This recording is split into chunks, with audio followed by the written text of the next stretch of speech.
between you and me, right where you are right in this moment, is exactly where you were meant to be. So, wherever that may be, just be. To be a new you. Hello, beautiful people, and welcome to the Joygasmic Life podcast. Your permission slip to raise your standards and live an even more amazing life. Now, if you're feeling like that's way out of the ball game and you're really suffering with like pain in your body, guilt, shame, anxiety, depression, like these emotions run a lot of people's lives, and that's not by accident. Our culture is set up to keep us in those emotions because it's easier to control people when they're in those emotions. But if you're on an awakening journey and you have recognized that those are there, you have taken the most crucial step to get out of that, which is to become aware that it's actually happening. It's time to awaken, to bring all the parts of yourself back to this present moment and explore the joy that is your life when you live full out, fully expressed, fully harnessing the joygasmic potential of your body and yourself. Anything is possible, and especially we are here to tell you that deep and fulfilling love is possible and is available for you when you choose that for yourself.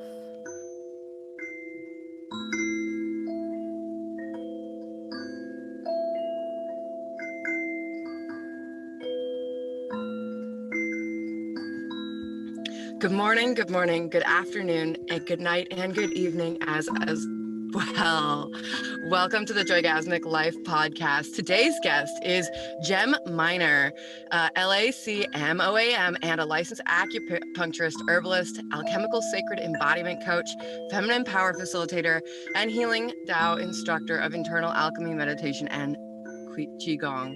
The mother of a 7-year-old son and an infant daughter.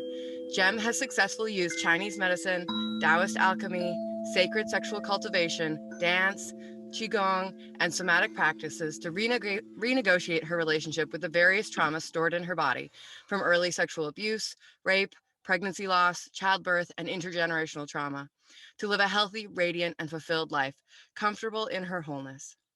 She is passionate about sharing these practices with women who are ready to empower themselves in their own healing, liberate their true essence, and co-create thriving relationships in a culture ripe for change.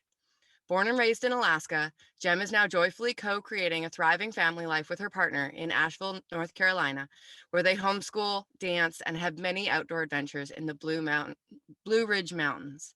You can learn more about Jem and Nourishing Academy Healing Arts at nourishingalchemy.love. She also has a free mini course, Embodying Courage in Challenging Times, a free Facebook group for all genders, thriving families embodying love in We Space, a free Facebook group for women, Thriving Beyond Trauma, and a handful of other beautiful offerings, including an online course, membership Thriving Mama Circle, an online community forum, a co-authored best-selling book, Awakening, Meet the Women Birthing to a New Earth, as well as several other offerings, all of which are linked in the show notes. I'm absolutely excited to welcome Jem today, and she will be joining us very shortly. Jem will be joining us shortly, and I was just reviewing her website in the moments in between, and there's this beautiful poem piece that I wanted to read to you. It says, "This is what I want to see in the world, for us to be comfortable in our sexual energy, which is our inherent divine connection to source energy, our essential co-creative power, to be able to live in it, with it, for it, through it, and let it nourish us, to let source bring forth our own creative impulses in art or music or writing or teaching, in all of our work, in love, for source energy to move unhindered through us, to make the world a better place. We need more people doing that, being empowered by source energy, to co-create a more loving, safe, sustainable world for us, for our children, and for generations to come."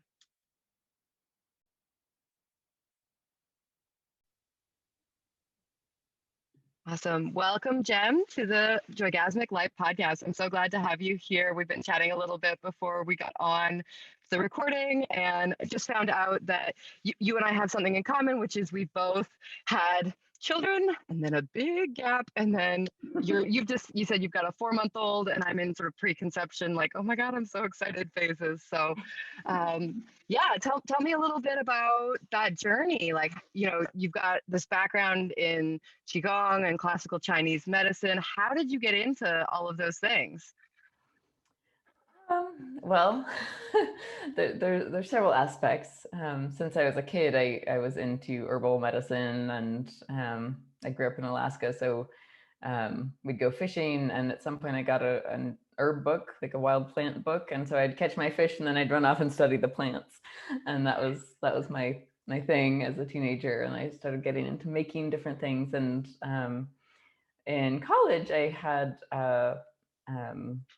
a crew team injury. I hurt my back. It brought, like, not being able to move on my back, brought up lots of memories of early sexual abuse trauma, total breakdown. And that's what brought me into Chinese medicine, to meet my mentor in Massachusetts. And then I had a ghost point treatment with her that was 5 hours, and it, like, my back was better. The spirit came back in my eyes. It was magic. I said, this this is what I'm here for. So I just dove into the Chinese 5 elements, and she sent me to the school here in Asheville, Daoist Traditions, where her teacher, his top students, founded the school. And then from that school, which is a classical Chinese medicine school, which is different than traditional Chinese medicine school, or as our teacher Jeffrey Ewan calls traditional communist medicine, because they when they standardized Chinese medicine, they took all the spiritual stuff out of it. And so, like, the typical acupuncture channels and points, they work, they do the things, and but going back deeper into the classics, we look at more of the spiritual aspects of the points, and of looking at the points on the body, not just for healing pathology in the moment, but also for our spiritual evolution, and for opening up our deeper potential of alchemy, and of living into the fullest essence of who we are. And so that's been where my Chinese medicine journey has taken me. And then I've been studying with my mentor, Lita Herman, more in the last couple of years as well. And it's been really, really powerfully healing. And then I've also integrated that Chinese medicine, the study of the points and the herbs, and then I've gotten a lot deeper into qigong and the Daoist sacred sexual practices, doing internal alchemy work, jade egg, yoni massage and practices, and womb healing, breast self massage, and just integrating all of those pieces has been really powerful. And so that's the bulk of what I do now, is I support women in doing that deeper alchemical healing, both in person with acupuncture, and then also to be empowered in their bodies on their own by engaging in this kind of deeper self-care and getting to know their own bodies. So my focus, a lot of it has been on healing trauma, and having those tools brings us back into our power to be in relationship within our own bodies, so that we can create the lives we want to be living. And if we're not, if we're always relying on somebody else to, stick needles in me, or, do this shamanic healing thing, if that's something out there, then we're not really deeply claiming our power back, which is what's really essential for healing deeper trauma. And also, and not just for healing trauma, that was kind of my gateway into it, but also into creating the life we want to be living, and really offering our deepest gifts to the world and being our fullest selves, is to have that power in our bodies and be really aware of that. Absolutely. Oh my gosh, there's so many beautiful things in what you said there. And I love how you're bringing, this idea of like like traditional Chinese medicine versus classical, sort of like how that spirituality is. It's nice to hear in some way that it's not just our Western sort of North American culture that's had that stripping away of spirituality Right. from the experience. It's like, oh, like, these other traditions have also experienced that, and it's unfortunate, but so beautiful to see that now you're bringing that, like the acupuncture, the herbs, as well as the energy work, as well as the sexual practices, to really bring women back to their wholeness, their center. And I love when I hear practitioners say that piece of, I can only serve you so far, and then it's really your job to continue to bring that energy back in, to even claim your power back from that individual practitioner and say, like, thank you so much for your wisdom and your guidance. And actually, like, I recognize that I'm the one doing the healing. What a Right. beautiful, beautiful gift that is for that individual. And I just absolutely love that. Um, wow, there's so much.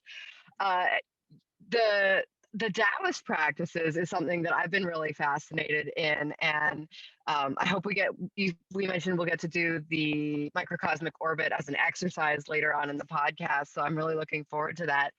Before we get into that, can you share with me a little bit about your understanding of sort of this like passing on traumas, this like ancestral traumas? Because you and I both have this passion for working with parents and with mothers to Yeah. help their families, to help, I say your family needs healing that only you as the mother can provide.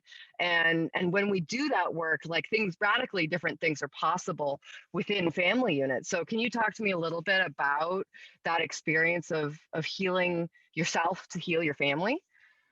Yeah. So one thing that came up for me when my son was born 7 years ago, and I mean, I'd been a bit into all of this work. I was an acupuncturist. I'd done some of the jade egg work and internal alchemy practices, and I was like, I'm good. I've cleared my trauma. I'm all set. Guess what? So one thing that happens is that the womb it's this beautiful sacred storage container, and so it can hold powerful energy. It holds our essence, and it can hold a baby and give birth to that. But it can also be where women tend to stuff down all of the things that we haven't processed yet from this lifetime, from past sexual abuse or just past relationships that weren't healthy, that can get held in the womb. And then also in the ancestral realm, if you think about it, we were inside of our grandmother's womb when Yes. she was pregnant with our mother. And so there's all of the energies that were alive in our grandmothers got, held in our mother's eggs that were formed in that time, and then passed on into us. And so so there's that aspect, but then there's generations of that too. And the research about intergenerational trauma that's coming out right now is fascinating. Absolutely. And so when my son was born, it took me, I think, I don't know, almost 2 years to realize I had postpartum PTSD. But Yeah. something that happened in the birth was that as my womb was birthing this baby, which was a whole traumatic experience in itself with him, but it also was opening up all of this stuff that I hadn't been accessing, that I wasn't aware of before. And so on the one hand, there was the trauma of the actual birth. Then there was the trauma of I started tuning into some of the ways my nervous system responded. Like part of the sexual abuse was, as a little girl, I was awakened in the middle of the night. And guess what? Having a baby awaken you in the middle of the night was really triggering. And it took me 2 years to put those things together. And then I was like, oh. And so so there was that piece where my nervous system just never really settled in those early months. First couple years of my son's life, he was a very wakeful, needy baby. And then when I started doing the deeper healing work, and in particular, well, for one thing, we processed his birth together. He got to cry and like Mm. told me about it when he was Mm. 2.5, and he started sleeping better. And then Wow. a Yeah. couple months later, I started doing family constellation work. If Fascinating. you're Great work. familiar with Yeah. that, and Yeah. so there, like in my ancestry, there had been my great great grandmother was held under house arrest. She was Native American, and while the United States Army went and murdered her entire tribe, Mm. um, and so there was like so much of this energy of betrayal of, and like she was Mhm. safe because she'd married a white man. Here I was in a relationship with a white man. um, and there were just so many conflicting energies between me and my husband, and like that I couldn't even fully articulate, but it was Mm. on that level of the ancestral pain of that, of not knowing Yeah. who to trust, of having some guilt about that, of having just carrying on that pain. And so doing the family constellation work, um, my son literally started sleeping through the night that night. It was I love magical. I love how that works. It's like you heal the energy, the kids improve. You heal the energy, the kids improve. Right. You're just So like, wow. it goes both directions. Hmm. And then through that, I started diving deeper into how my body was holding Mm. those patterns, because it wasn't like, it's just okay, that's over and done. Like there was still more that needed to unwind Hmm. physically and energetically. And so I was diving deeper into the qigong and into the internal alchemy practices, um, and then also into the jade egg womb healing work. Mm. And that's where in the next couple years I got the clarity I needed to leave my marriage, to cultivate more of the kinds of relationships, first in friendships with other people that felt more aligned with what I wanted to be doing and Yeah, feeling and experiencing and being who I am. absolutely. Yeah. And then connecting more deeply with my current partner, who is amazing. And then we conceived our daughter just a little bit over a year ago, and it's been such a beautifully healing journey to get to be really happy in this pregnancy and Mm. postpartum. Like my postpartum was so hard with my son, and I'm Hmm. kind of like, what? I can be happy in this? This is amazing. Right, right. I know. It's like watching the moms in our mom day calls just be peaceful and calm and well supported in their postpartum, like with loving partners and being able to just like stay in bed. They're like, "Yep, the only thing I've really done this week is like get on this call," and you're like, "Fantastic! That's exactly what you need to be doing." Nothing but staring at your beautiful baby, and it's absolutely brought back my like hope that I can have that experience, and it's beautiful talking to you too. You're like sort of a year ahead of where I'm at, and having recreated and brought this like healthy relationship that embodies so much more of what you're wanting, what I was wanting. It's like so Yeah. beautiful to hear that. So I'd love to hear more if you're willing to share about that birth story. Like if you could just give us some ideas, like what was so. I mean, obviously you've done a lot of work in the 6 years, 7 years in between, on yourself, on your energy, on that trauma. So then, what did that allow to be possible for your birth experience with your second child? Well, some of the challenge of the first one was in my particular trauma pattern was in being really hyper independent, wanting to Mm, do all the things on my own, including yep. give birth. Right. And so I was in labor for 67 hours with my son, Got it. and in those 3 days, like my agreement with my midwife, and this was at home, like Yep. I wanted to have this beautiful home birth, um, but I only had somebody else in the room with me, like maybe maybe 8 of those hours total. Wow. Yeah. And guess what? Oxytocin is really important for giving birth. Yeah, And, yeah. I mean, especially if you know somebody's in the next room or whatever, and you've got this sort of like elbows up, like nobody can help me. That like that fierce independence. I'm just imagining like that. I could totally see myself from and the it, I, past well, being in that. I don't even know that it was that much. It was just like I had this kind of idealized vision of that in my head, and Mm-hmm. it ended up like she had to massage my cervix open because it wasn't opening. I had scar tissue, Hmm. and then I hadn't. I was. It was like I was using my qigong work to ground all this energy down through my legs. Also not helpful. It has to go through the cervix. There's only one way the baby can come out. And so at some Yeah. point she helped me. She was really clear, you need help now. And I was like, okay. And it became clear to me that I was just moving the energy around. Like it was too intense for me to go through my cervix where there was still this sexual trauma held. Mm-hmm. And then once I could open through that, he was born, an hour and a half later. However, he also was a large baby and had his shoulders stuck, and she wiggled him out, and he was maybe not alive for a minute. But he came around. I sang to him, and um, so that was like, on the one hand, it was really challenging, and on the other, it really opened up okay, I need to be able to ask for support.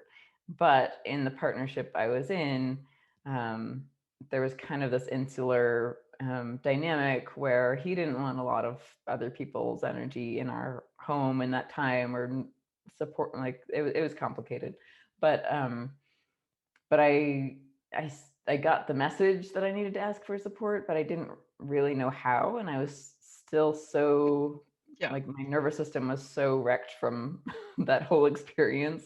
Yeah. I couldn't even come up with the words to ask for the kind of support I needed. Yeah. So this Aw. time, um, it took years to figure it out. I mean, it took Yeah. several months of getting mastitis every time my husband went out of town, which was a lot Mm. in that first year. Yeah. I've only had it once. It was horrific. I can't imagine getting it more than once. It's like, oh my gosh. Yeah, and so Recurringly.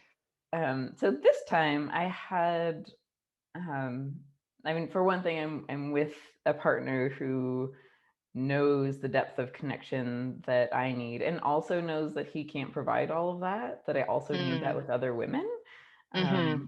which is really beautiful and so nurturing, to have a partner who gets that Absolutely. and really supports me in having those connections with women who will help me through the things that only women can do. Yeah. And Absolutely. and so, we had a doula who's a dear friend of both of ours. Um, we ended up going to the birth center, rather than being at home, because I just wanted more. I wanted more support, a Yeah. lot Yeah. more Yeah. support. And I had a Yes. lot more support. And because I had Yeah. had shoulder dystocia before, we had an extra midwife around. And it was amazing. I had somebody doing my hip squeezes while I was in labor for 22 hours. It was still an intense labor. 6 of those Yeah. were in transition. Oh Um, my gosh. Oh my gosh. trying Oh, just not so to much fun. push. But Yeah, the because of the fear, lesson right? in Yeah. this birth was more like, really, like, the baby was in a little wonky position. And so it was more about getting really fully aligned before I could push. And once I Mm, pushed, it was 4 pushes and she was out, and it was yeah. magical and easy, and I didn't tear. And so my postpartum healing was so much easier. Yeah. And I got to have that feeling of feeling her head and pausing. I got really good at pausing. Mm. Like, trying not to push is an amazing practice. when your whole body is wanting to push. Dive into that a little bit deeper, because one of the conversations we've had recently is this idea that like you kind of need somebody to support you to not push, because there is this like, I gotta get it out, like it's such an intensity. Tell me more about what that was like for you. Yeah, so I think the way the baby was putting her pressure was right on my cervix, but it wasn't all the way open. Mm, So I felt, and it wasn't every wave that I felt like I wanted to push, but it was a lot of them, most of them, for 6 hours. And but my cervix wasn't open, so if I pushed, it would have, like, my cervix would have started to swell. There were lots of challenging things, and it would have just been really exhausting. So mm, my midwife was really coaching me through, if you have to push, really gentle, do the horse lips. I did a lot of horse lips. um, uh-huh, and just really short pushes, and just kind of letting my body do it, but not like putting energy into it, because I still had to arrange the baby a little better and open. So there was yeah. that opening, and then the deepening into, okay, here's the pathway that's open fully. Hmm. Now you can push. But there were these beautiful pauses where I learned how to be with that energy so Mm, intimately, of feeling the urge to push, and just being with it, and knowing that like there was still more that needed to open and align first. mm. And the metaphors for that in life are vast. Because how often do we push ourselves to do more than we're ready to Absolutely. do? And Absolutely. really pause and open and breathe and find that inner alignment first. And then when we're actually fully aligned and open, then we can push, and it's easy. Uh, so It's after all like, of oh that, my 4 pushes, God, like, she came out. have I ever had to learn that lesson the hard way through like years of trying to push things? And yeah, oh my gosh. And I'm having this like flashback just now to, they say the way that you move through birth is the way you move through life afterwards. And just Mhm. thinking about, uh, the, about my son's birth, I'm just putting this together right now here, right live with you, right? Um, and how I had like maybe an hour or two of like really coached pushing, like this is what you should be doing, having felt Mm. fetal ejection reflex at home before we transferred to hospital and all of that jazz, and just being like, oh, like how much of the last 10 years of my life have been this like other people telling me this is what I got to do, I got to push through, I got to make the thing happen, I got to build my business in a fast, quick, efficient, blah blah Oh, blah kind of way. It's just like, oh, I just saw it now, thank you. yeah. Oh gosh. Yeah, for sure. And so being coached not to push was really helpful.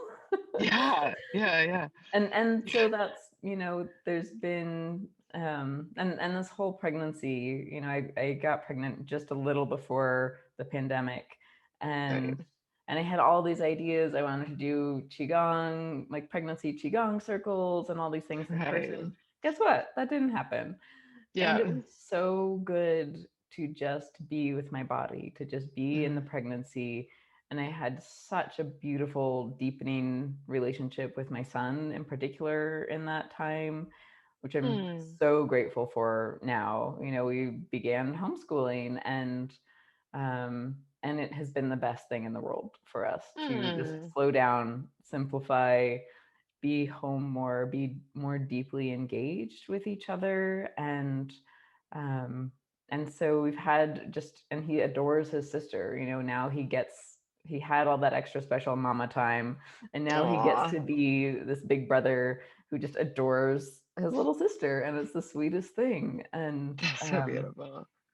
and so there are all these things that lined up in the universe that just supported me to go slower this Yeah. pregnancy, and to be okay with doing less, to be okay with Mm, not pushing myself to do too many things that would have been depleting, mhm, and to really be with my body, and And the other thing that was fascinating was when I was pregnant with my son, I remember being really emotional, Mm. and supposedly it's hormonal. I had all the hormones this time. I was not that emotional. I was really happy for the most part. Like, there were Right. some challenging things going on. There was a pandemic. Like, I Yeah. was finalizing my divorce still. um, there were challenging things going on, but at the same time, just feeling um, all of the healing work I'd done in my womb space in the past several years. Um, and then, so what we do in the jade egg practices, the way I teach them, is we clear out the emotions and energies that feel stuck, and then we fill that space with the radiance that we want to be growing, so the Mm-hmm. virtues of the five elements. And so I just got to feel my womb expanding in its radiance, and it Gosh, was that's so so beautiful. powerful. And it was just such a different experience than when I was pregnant with my son. And with him, it felt like the unprocessed stuff was expanding. Oh gosh. Oh. So I was more Whew. No aware of, thanks. Yeah. you know Yeah. and this was like the opposite, and it was just really beautiful and healing to get to be in my body in radiance, and in gentleness with myself and with my partner and my son, and in my work, that slowed down a lot. And it was just really healing to have that spaciousness, and allow it. Previously I probably wouldn't have allowed it, and the world kind of enforced it too.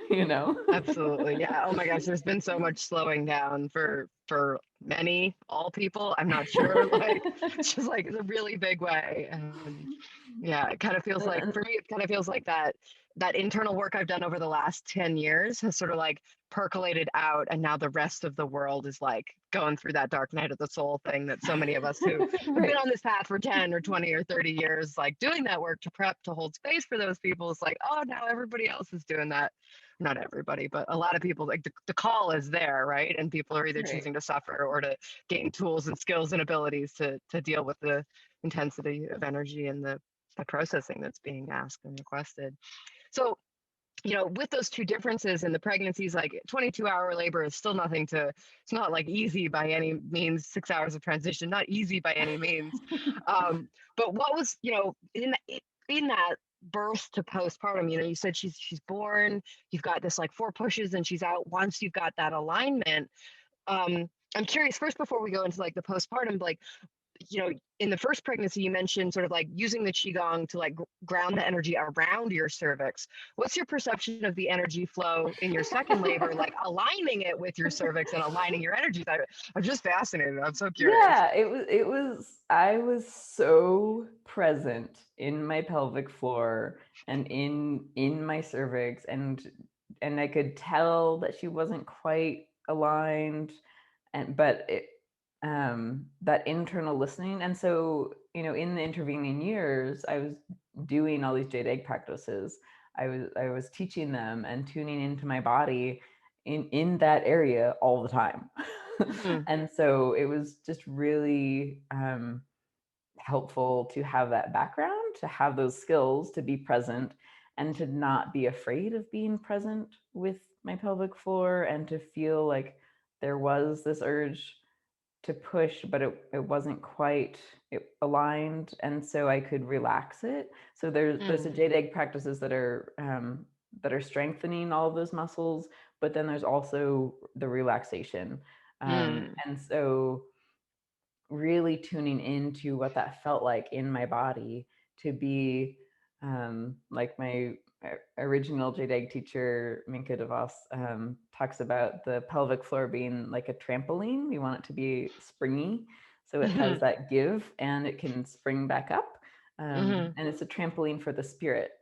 And so, I remember tuning into that, that I could feel my pelvic floor and my cervix kind of opening, and then it was like I could feel them also kind of coming back up if it wasn't quite right to push Mm. yet. um, Mhm. and I was just really deeply aware of that whole region the entire time. It was really intense.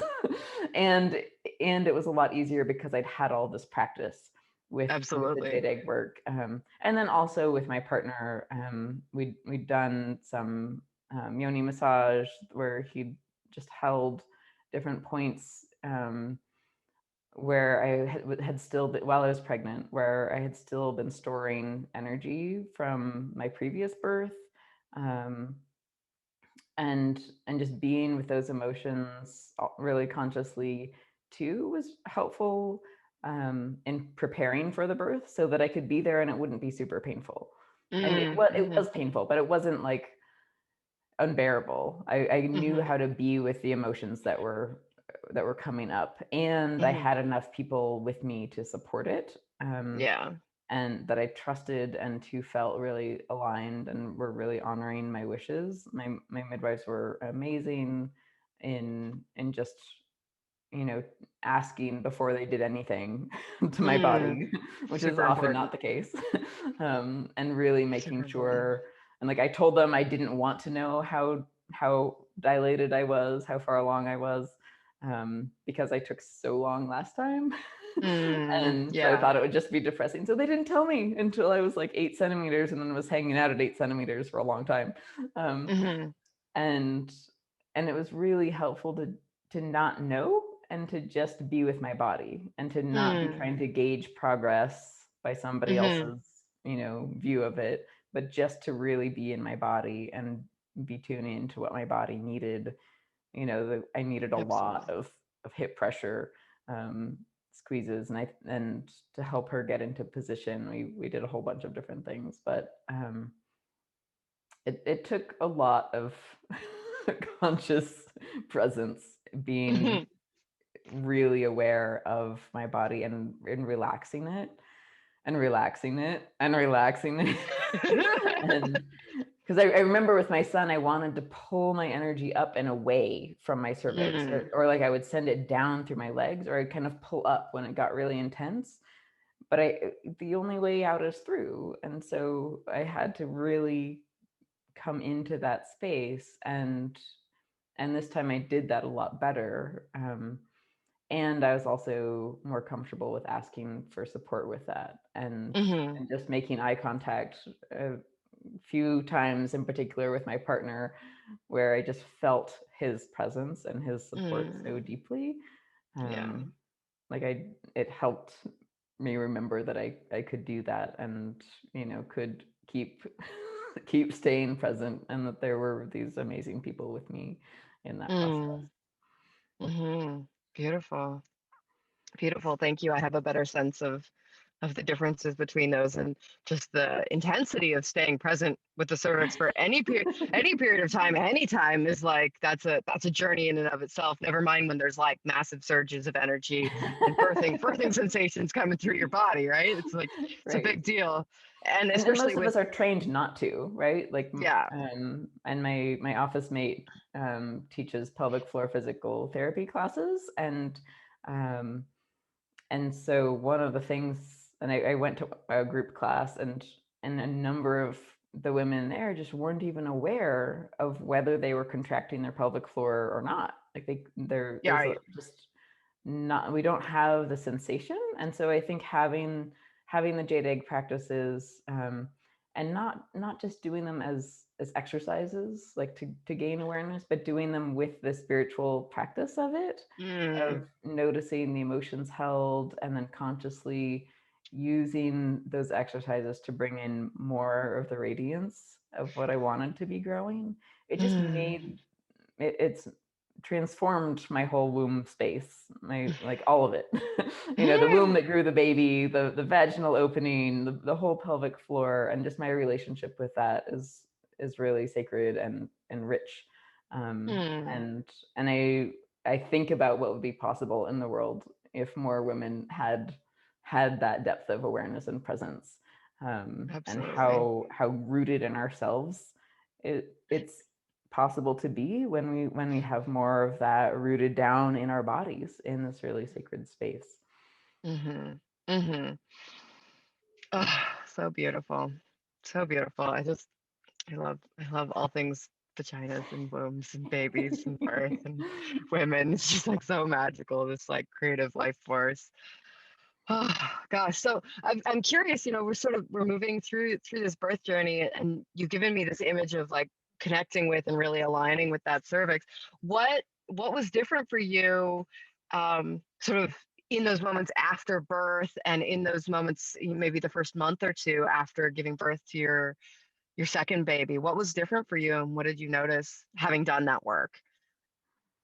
I mean, the first with my older child, the first couple of weeks after the birth, I literally, anytime that I managed to sleep, I was having nightmares about the Mm, birth, literally for mm. several weeks. Oh gosh. And I think I remember at my month checkup telling my midwife that um, like I'd finally slept without having a nightmare about the birth after a month. Mm. um, Hmm. so that was kind of my my nervous system was really on high alert, and having Yeah. um, and also I'd torn, and then my on the third day I was up, and I walked down a couple stairs into the sunroom carrying the baby, and I slipped a little, my stitches tore.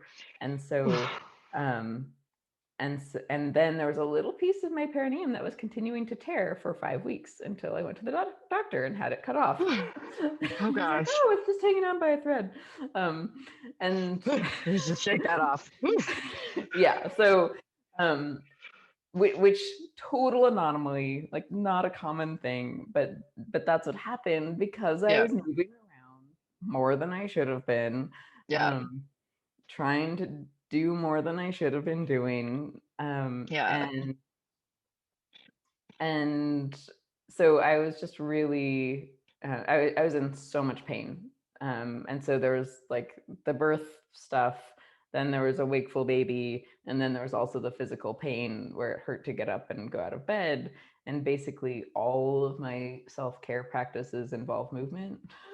Got it. And so Yoga, all of like, them yeah. hurt. I couldn't do Oh, qigong, I couldn't do yoga, I couldn't go on walks, like everything hurt, just sitting up hurt. um that's a good like note. Like if you're preparing for pregnancy, make sure you have some form of self-care practice that does not involve you having to move, because you're yeah. generally shouldn't be moving too much in those at least 2 weeks after birth, right? Gosh. Yeah. So this time, I think all of the relaxing my pelvic floor, to not push, mm, helped me to not tear. Yeah. And um, and so for one thing, there was that my pelvic floor just was was in a much better place. Like it was barely painful at all. And Wonderful. and I still rested. I did not decide that that meant that I could walk up and down the stairs every day. I still Right. stayed in bed. Yeah. I was bound and determined to stay in bed and rest and let my body heal and be really gentle. And I had herbal baths that I did for my perineum still, even though it wasn't, in such dire shape.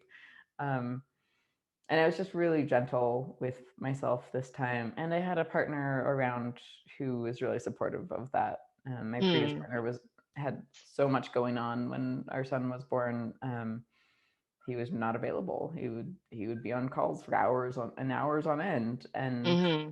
um, and I didn't have somebody else that I could say, "Hey, can you refill my water?" Um, Yeah. so Yeah. I just had a lot more support in place, and we arranged, more postpartum help. We had an easier meal train. It was also not in the middle of winter when my son was born. Like we had a lot of snow up in the mountains where we lived, and so it was harder for people to come visit or to bring us food and things too. Yeah. Um, so just being in a more accessible place for community to actually be supporting us helped Yeah. too. Yeah. Um, but also I could just be I've cultivated more tools. You know, I could do yoga nidra meditations lying in bed Yeah. with the Yeah. Yeah. baby. Yeah. Yeah.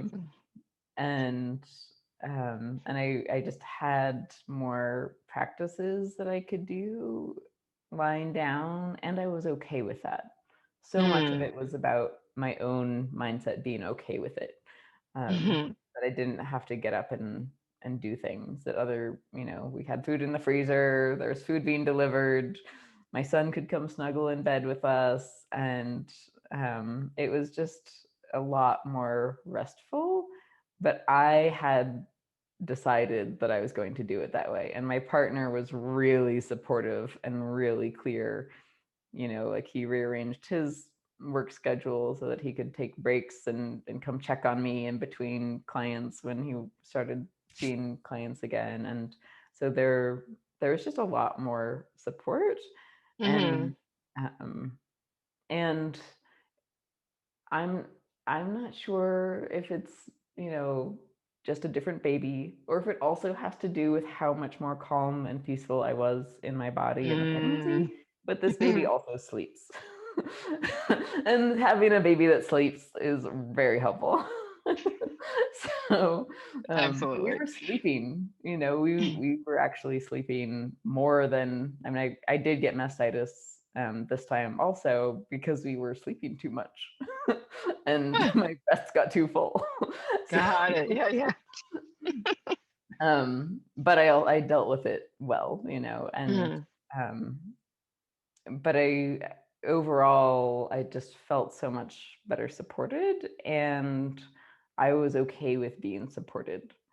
And That's huge. That's so huge. Like right, that is a completely transformational experience from I can do everything on my own. I've got this fierce independence to I am open and willing to receive support. I am encouraging it. I have created a container for that. Like that is a right, radical shift in worldview, how you're holding yourself, how you're showing up to your life and your baby and your birth. Absolutely. Yeah. yeah. I think it's a And crucial one. having a partner who's really supportive makes a world of difference too. Absolutely. And and also, you know, like there are the things we talked about beforehand, and then there are the things that we recalibrate. And so like he and I talk a lot about what it means to have a thriving family, Mm. and how we tend to the ecosystem, the emotional ecosystem, and the practical ecosystem also, but how we tend to the emotional ecosystem. And one of the things that's been really vital is that I think a little less than a month after Adiro was born, um, he started going on a morning mile walk every day, and Mm. it's so good for his energy. Mm. And so like on the one hand, there's, yes, I need my self-care and nourishment, and so does my partner, and so to just feel that mutual support is also radical. Mm. Oh um, my gosh, yeah. See the difference in what it does for his energy to know he gets that movement every day out in nature. You know, we live in a beautiful place, and for a while he was taking my son too, um, and so part of that allowed me some quiet time if they both went, Hmm. and also just to know that he's meeting his need for movement, for nature every day, so Yeah. that it's not building up, like, so nobody's getting resentful. Yeah, You know. absolutely. Absolutely. I mean, a healthy, thriving relationship is not a static thing. It's something that is an ongoing practice, an ongoing movement. You know, it requires work and communication and both individuals, all individuals looking to meet their needs and then seeing how those can get met in the community of your family or your larger community for sure. Yeah. Yeah, and being connected enough, and, you know, tuning into each other enough to notice, okay, you need to sleep. Yeah. Okay, like I'm a little more resourced right now. I will take the baby and do whatever. Um, Yeah. Teamwork. and yeah, and so it's just a really different dynamic where there's that kind of tending to each other, and then also, you know, he helps my son notice oh, your mom looks really tired right now. What can we do to help her? And so like my son will go fill my water bottle and bring it. Mm. And um, and then noticing my son needs what he needs too. And so we've had a lot of reading time together while the baby's nursing. We're, halfway through the fourth Harry Potter now since our Right. daughter was born. We've been reading them all a lot. And Yeah. and it's been really sweet to have that time with him and really connecting and making space so that he gets outside and gets to see, the couple friends in our little pod. Yeah. And but also that he gets mama time too. So it's not just all about the baby, but Yeah. nourishing our relationship, and being sure that he hears enough yes. Mm. There were a couple of weeks where we were a little more tired and there was a lot of no, quiet down, and he started Mm. to rebel against that. It did not go Didn't well. work. So Yeah. just Yeah. recalibrating and finding the yes of, okay, here's this exuberance of energy, what can we do with that? and um and finding the ways that we all could find our yes and feel like it was actually a yes, not a real stretch that would be Mm. presented later. Yeah. um So important. so it's a dance. And my partner and I met doing family constellation work, and then also in our dance community. So there's, Okay. we have that Beautiful. background of the contact improv of life also. That's really helpful. Beautiful. Beautiful. Oh gosh. I'm just so glad to hear sort of that story of transformation. Um, just the awareness of that journey, the process of that journey, the acknowledgement that it is a process, it's an ongoing dance, and even with all of those experiences and all of that transformation, like it's still a journey to figure out what the needs of this moment are, Right. how to balance all those needs at this moment. It's like, oh, it really is an ongoing, and like I love that you called it a dance. It's so beautiful. We're gonna sort of wrap up here and then move into membership content. So if people are interested in learning more about you, if and if they're interested in pursuing work with you, what's the best way for them to connect with you and to join that process? So my website is nourishingalchemy.love, and there I have a free mini course that has a few of the qigong practices that I come back to every day, that are the first things that I teach my clients that I want all moms to know in particular. And so there's a free mini course called Embodying Courage in Challenging Times, and that's available on my website. And then I also have a larger course called Thriving Beyond Trauma, the Foundations of Sacred Feminine Embodiment, and that's available there. And that is going into the qigong work and a lot of the breast massage, self massage, and the jade egg practices. And it's really bringing together all of the things that I've done in the last few years, that have made this thriving life possible. And then my partner and I also have a free community forum. Uh, the larger one is thrivingnow.center. And so we're wanting a deeper engagement with people, than we have on Facebook. We have our Facebook groups. I have a Thriving Beyond Trauma Facebook group. I have a Thriving Families Facebook group. But we're moving more energy into this forum that is, ours, that is not bombarded by Facebook ads and all the Yes, other things. absolutely. Um, Yeah. so that's thrivingnow.center, or thrivingfamilies.center goes directly to the family oriented part. So you can find us there. And you can also shoot me an email at jem@nourishingalchemy.love. Wonderful. Yeah. Wonderful. Thank you. And for anybody who is listening on podcast platform down the road, you want to engage and join in the membership content, which is what we'll be doing next. Or if you want to see the video of Jem and I talking, you're absolutely welcome to join the membership in the note. The links for all of Jem's stuff, as well as that, will be in the show notes that are attached to this podcast. So beautiful. I'm excited. Okay, so I'm just going to pause We're going to go like this. I'm going to.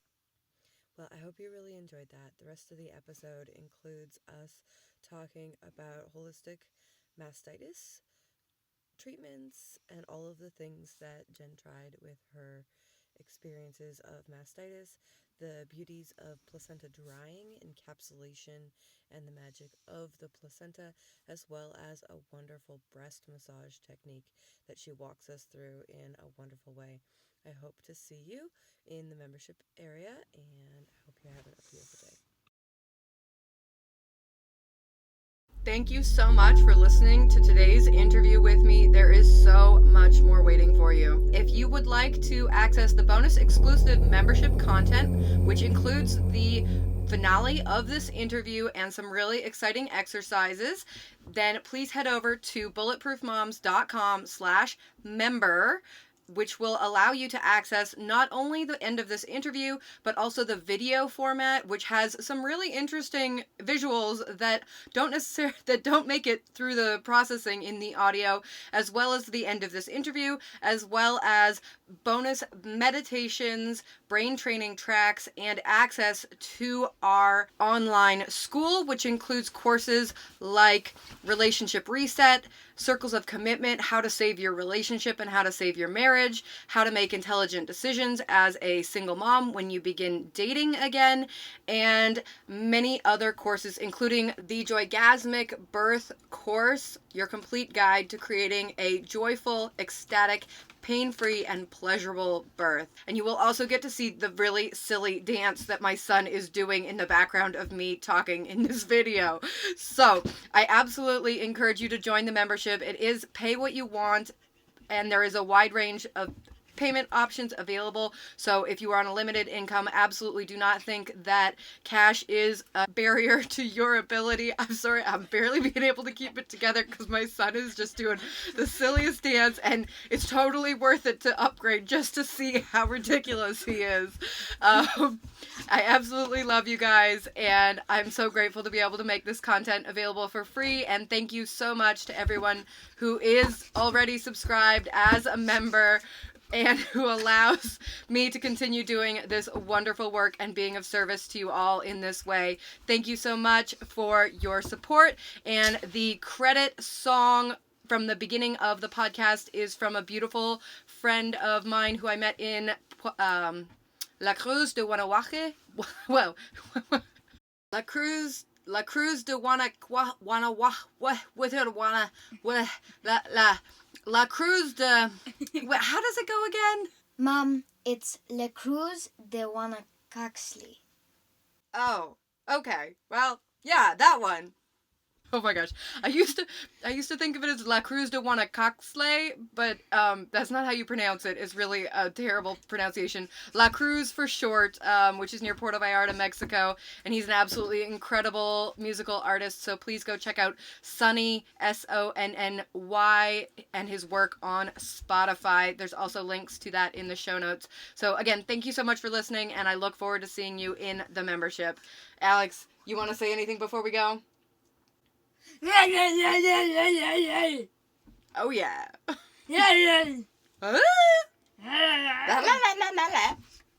It's important to be silly, and you can claim your silly back. We've got classes coming out on that too.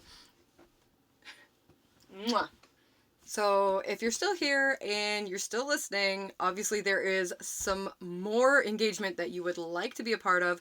Please head over and join the membership. The link is in the show notes. So much love to you.